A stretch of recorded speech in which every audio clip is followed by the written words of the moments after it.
The wind in the willows won the river bank. The mole had been working very hard all the morning, spring cleaning his little home, first with brooms, then with dusters, then on ladders and steps and chairs, with a brush and a pail of whitewash, till he had dust in his throat and eyes, and splashes of whitewash all over his black fur, and an aching back and weary arms. Spring was moving in the air above and in the earth below and around him, penetrating even his dark and lowly little house with its spirit of divine discontent and longing. It was a small wonder then that he suddenly flung down his brush on the floor, said "bother," and "oh blow," and also "hang spring cleaning," and bolted out of the house without even waiting to put on his coat. Something up above was calling him imperiously, and he made for the steep little tunnel which answered in his case to the gravelled carriage drive owned by animals whose residences are nearer to the sun and air.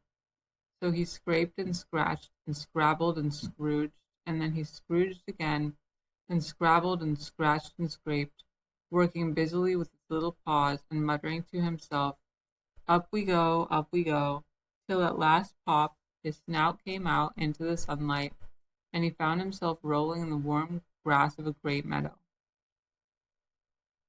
"This is fine," he said to himself. "This is better than whitewashing." The sunshine struck hot on his fur, soft breezes caressed his heated brow, and after the seclusion of the cellarage he had lived in so long, the carol of happy birds fell on his dulled hearing almost like a shout. Jumping off all his four legs at once, in the joy of living and the delight of spring without its cleaning, he pursued his way across the meadow till he reached the hedge on the further side. "Hold up," said an elderly rabbit at the gap. "Sixpence for the privilege of passing by the private road." He was bowled over in an instant by the impatient and contemptuous mole, who trotted along the side of the hedge, chaffing the other rabbits as they peeped hurriedly from their holes to see what the row was about. Onion sauce," he remarked jeeringly, and was gone before they could think of a thoroughly satisfactory reply. Then they all started grumbling at each other. "How stupid you are! Why didn't you tell him? Well, why didn't you say? You might have reminded him," and so on in the usual way. But of course it was then much too late, as is always the case. It all seemed too good to be true. Hither and thither through the meadows he rambled busily, along the hedgerows, across the copses, finding everywhere birds building, flowers budding, leaves thrusting, everything happy and progressive and occupied. And instead of having an uneasy conscience pricking him and whispering whitewash, he somehow could only feel how jolly it was to be the only idle dog among these busy citizens. After all, the best part of a holiday is perhaps not so much to be resting yourself as to see all the other fellows busy working. He thought his happiness was complete when, as he meandered aimlessly along, suddenly he stood by the edge of a full-fed river. Never in his life had he seen a river before, the sleek, sinuous, full-bodied animal, chasing and chuckling, gripping things with a gurgle and leaving them with a laugh, to fling itself on fresh playmates that shook themselves free and were caught and held again. All was a shake and a shiver, glints and gleams and sparkles, rustle and swirl, chatter and bubble. The mole was bewitched, entranced, fascinated. By the side of the river he trotted as one trots, when very small, by the side of a man who holds one spellbound by exciting stories, and when tired at last he sat on the bank while the river was still chattered onto him, a babbling procession of the best stories in the world, sent from the heart of the earth to be told at last to the insatiable sea. As he sat on the grass and looked across the river, a dark hole in the bank opposite, just above the water's edge, caught his eye, and dreamily he fell to considering what a nice snug dwelling place it would make for an animal with few wants and fond of a bijou riverside residence above flood level and remote from noise and dust. As he gazed, something bright and small seemed to twinkle down in the heart of it, vanished, then twinkled once more like a tiny star. But it could hardly be a star in such an unlikely situation, and it was too glittering and small for a glowworm. Then as he looked, it winked at him, and so declared itself to be an eye, and a small face began gradually to grow up round it, like a frame round a picture. A brown little face with whiskers, a grave round face with the same twinkle in its eye that had first attracted his notice, small neat ears, and thick silky hair. It was the water rat. Then the two animals stood and regarded each other cautiously. "Hello, Mole," said the water rat. "Hello, Rat," said the Mole. "Would you like to come over?" inquired the rat presently. "Oh, it's all very well to talk," said the Mole, rather pettishly, he being new to a river and riverside life and its ways. The rat said nothing, but stooped and unfastened a rope and hauled on it, then lightly stepped into a little boat which the Mole had not observed. It was painted blue outside and white within, and was just the size for two animals, and the Mole's whole heart went out to it at once, even though he did not yet fully understand its uses. The rat sculled smartly across and made fast. Then he held up his forepaw as the Mole stepped gingerly down. "Lean on that," he said. "Now then, step lively." And the Mole, to his surprise and rapture, found himself actually seated in the stern of a real boat. "This has been a wonderful day," said he, as the rat shoved off and took to the sculls again. "Do you know I've never been in a boat before in all my life?" "What?" cried the rat, open-mouthed. "Never been in a— You never— Well, what have you been doing then?" "Is it so nice as all that?" asked the Mole shyly, though he was quite prepared to believe it as he leaned back in his seat and surveyed the cushions, the oars, the rowlocks, and all the fascinating fittings, and felt the boat sway lightly under him. "Nice? It's the only thing," said the water rat solemnly, as he leant forward for his stroke. "Believe me, my young friend, there is nothing, absolutely nothing, half as much worth doing as simply messing about in boats. Simply messing," he went on dreamily, "messing about in boats, messing." "Look ahead, Rat!" cried the Mole suddenly. It was too late. The boat struck the bank, full tilt. The dreamer, the joyous oarsman, lay on his back at the bottom of the boat, his heels in the air. "About in boats, or with boats," the rat went on composedly, picking himself up with a pleasant laugh. "In or out of 'em, it doesn't matter. Nothing seems to really matter, that's the charm of it. Whether you get away or whether you don't, whether you arrive at your destination or whether you reach somewhere else or whether you never get anywhere at all, you're always busy and you never do anything in particular, and when you've done it, there's always something else to do, and you could do it if you like, but you'd much better not. Look here, if you've really nothing else on hand this morning, supposing we drop down the river together and have a long day of it." The Mole waggled his toes from sheer happiness, spread his chest with a sigh of full contentment, and leaned back blissfully into the soft cushions. "What a day I'm having," he said. "Let us start at once." "Hold hard a minute, then," said the rat. He looped the painter through a ring in his landing stage, climbed up into his hole above, and after a short interval reappeared, staggering under a fat wicker luncheon basket. "Shove that under your feet," he observed to the Mole as he passed it down into the boat. Then he untied the painter and took the sculls again. "What's inside it?" asked the Mole, wriggling with curiosity. "There's cold chicken inside of it," wriggling, replied the rat briefly. "Cold tongue, cold ham, cold beef, pickled gherkin, salad, French rolls, breast, sandwiches, potted meat, ginger beer, lemonade, soda water." "Oh, stop, stop," cried the Mole in ecstasies. "This is too much." "Do you really think so?" inquired the rat seriously. "It's only what I always take on these little excursions, and the other animals are always telling me that I'm a mean beast and cut it very fine." The Mole never heard a word he was saying.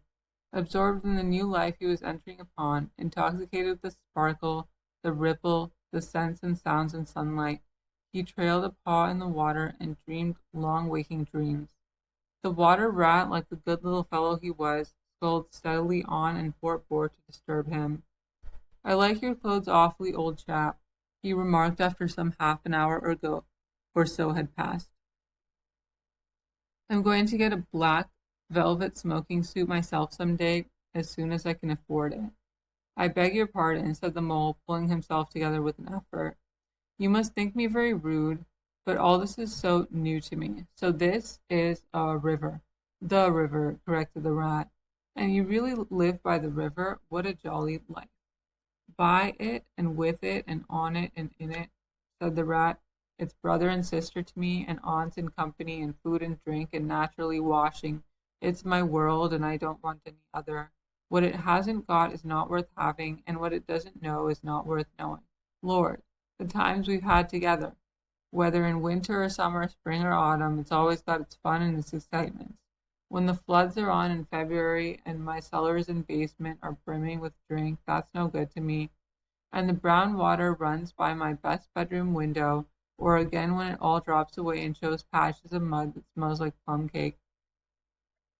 And the rushes and weed clog the channels, and I can potter about dry shod over most of the bed of it and find fresh food to eat, and things careless people have dropped out of the boats.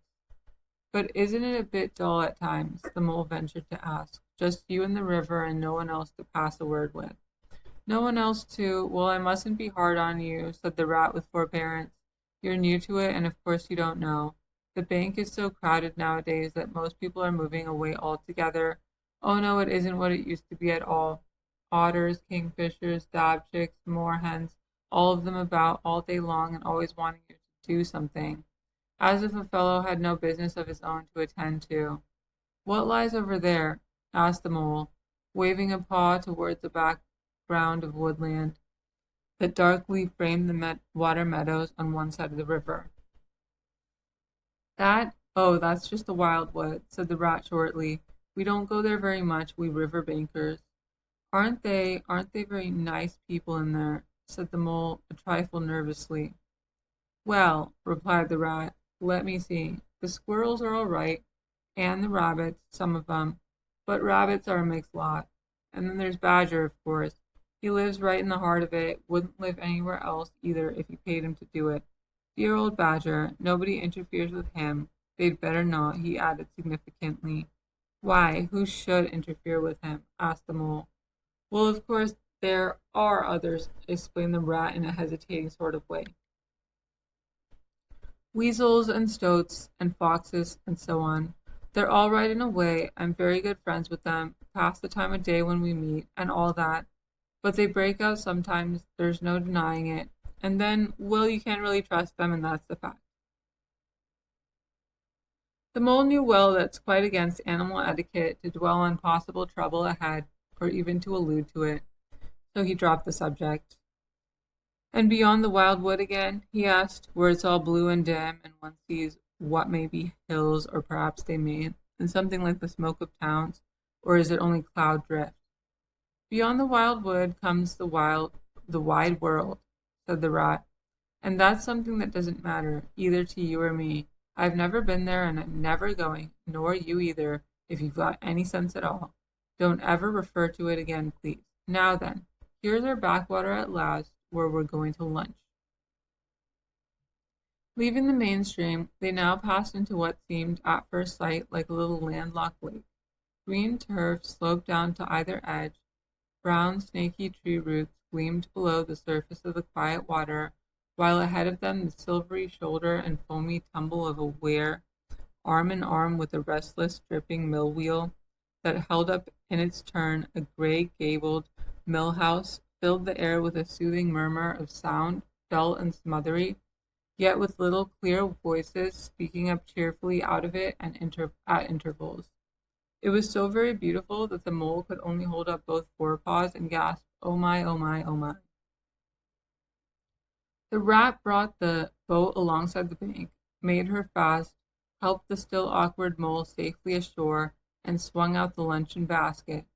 The mole begged as a favor to be allowed to unpack it all by himself, and the rat was very pleased to indulge him and to sprawl at full length on the grass and rest, while his excited friend shook out the tablecloth and spread it took out all the mysterious packets one by one, and arranged their contents in due order, still gasping oh my, at each fresh revelation.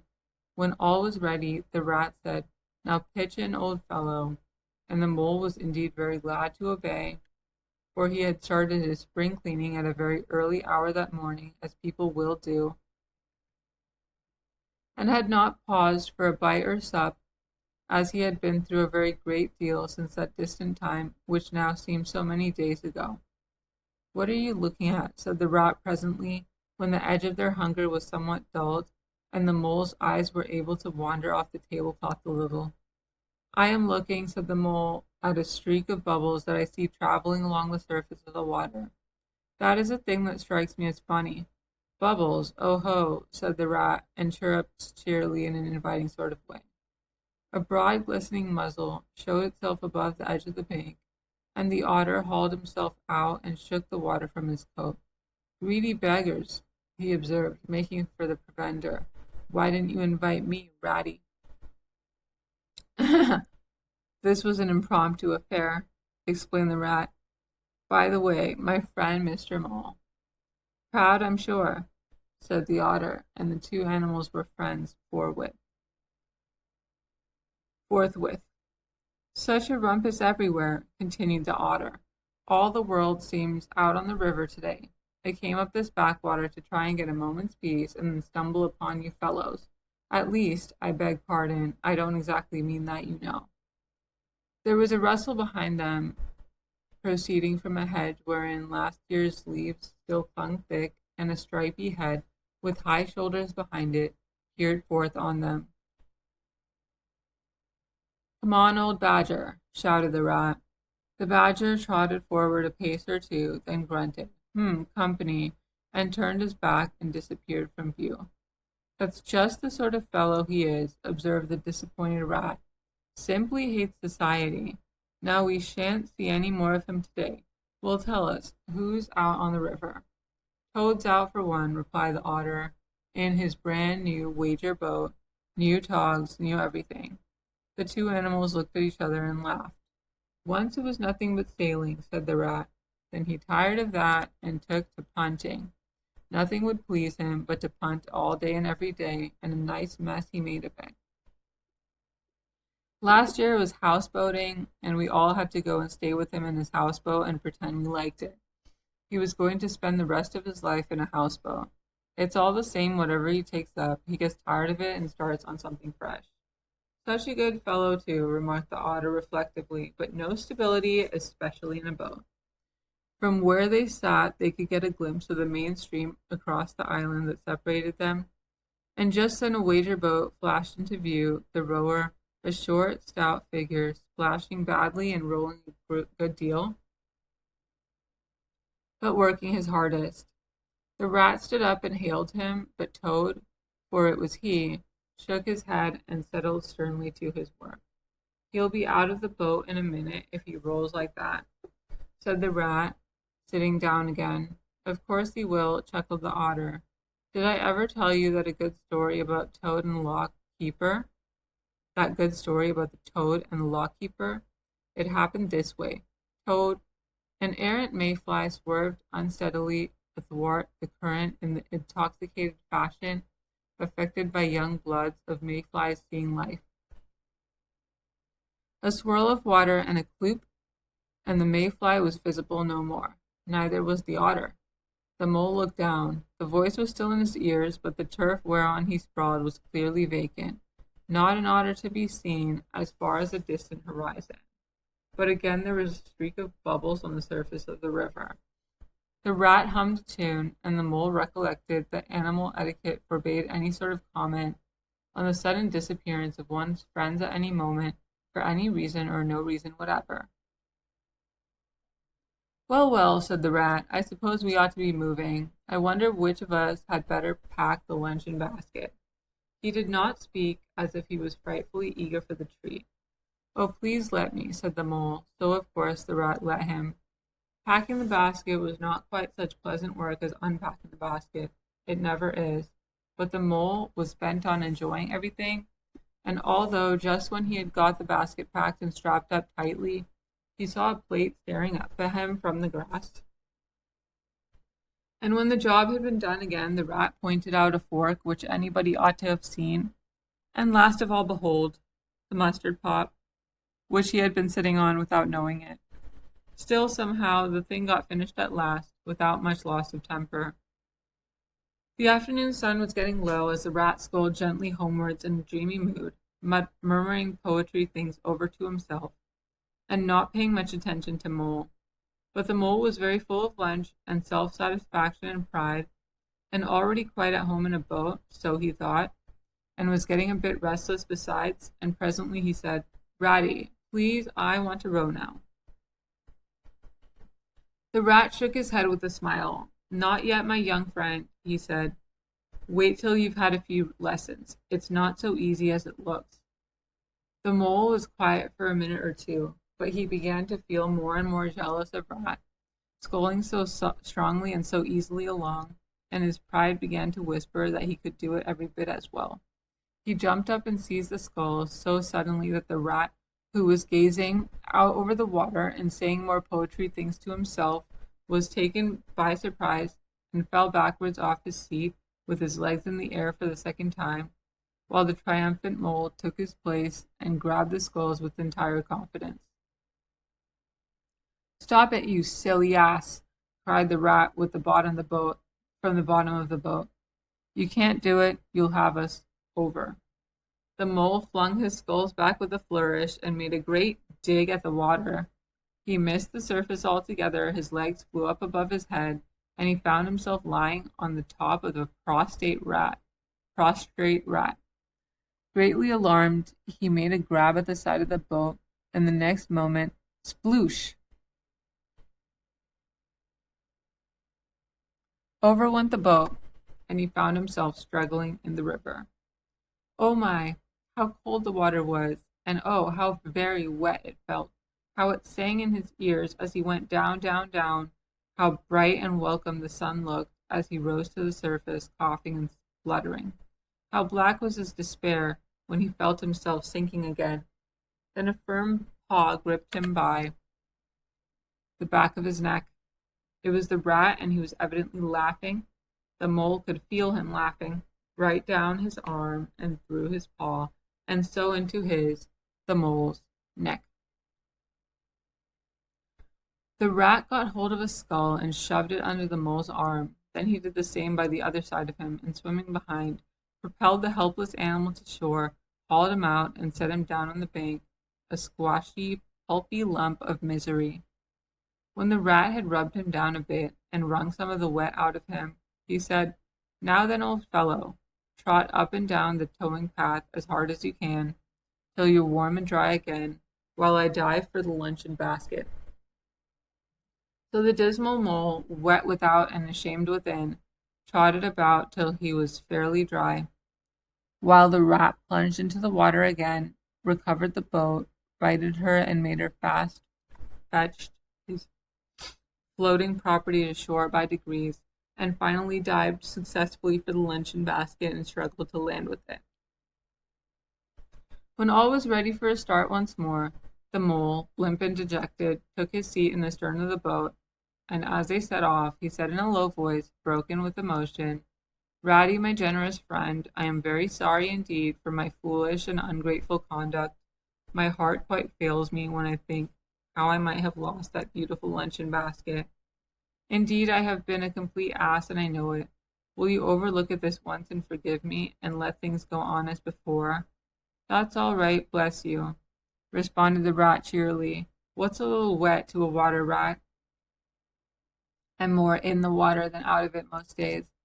Don't you think any more about it, and look here, I really think you had better come and stop with me for a little time. It's very plain and rough, you know, not like Toad's house at all, but you haven't seen that yet. Still, I can make you comfortable, and I'll teach you to row and to swim, and you'll soon be as handy on the water as any of us." The Mole was so touched by his kind manner of speaking that he could find no voice to answer him, and he had to brush away a tear or two with the back of his paw. But the rat kindly looked in another direction, and presently the Mole's spirits revived again, and he was even able to give some straight back talk to a couple of moorhens who were sniggering to each other about his bedraggled appearance. When they got home, the rat made a bright fire in the parlor and planted the mole in an armchair in front of it, having fetched down a dressing gown and slippers for him, and told him river stories till supper time. Very thrilling stories there were, too, to an earth-dwelling animal like Mole. Stories about weirs and sudden floods and leaping pike and steamers that flung hard bottles. At least bottles were certainly flung, and from steamers, so presumably by them, and about herons and how particular they were whom they spoke to, and about adventures down the drains and night fishings with otter, or excursions far afield with badger. Supper was a most cheerful meal, but very shortly afterwards a terribly sleepy Mole had to be escorted upstairs by his considerate host to the best bedroom, where he soon laid his head on the pillow in great peace and contentment, knowing that his new-found friend, the river, was lapping the sill of his window. This day was only the first of many similar ones for the emancipated Mole, each of them longer and full of interest as the ripening summer moved onward. He learned to swim and to row, and entered into the joy of running water, and with his ear to the reed stems he caught, at intervals, something of what the wind went whispering so constantly among them.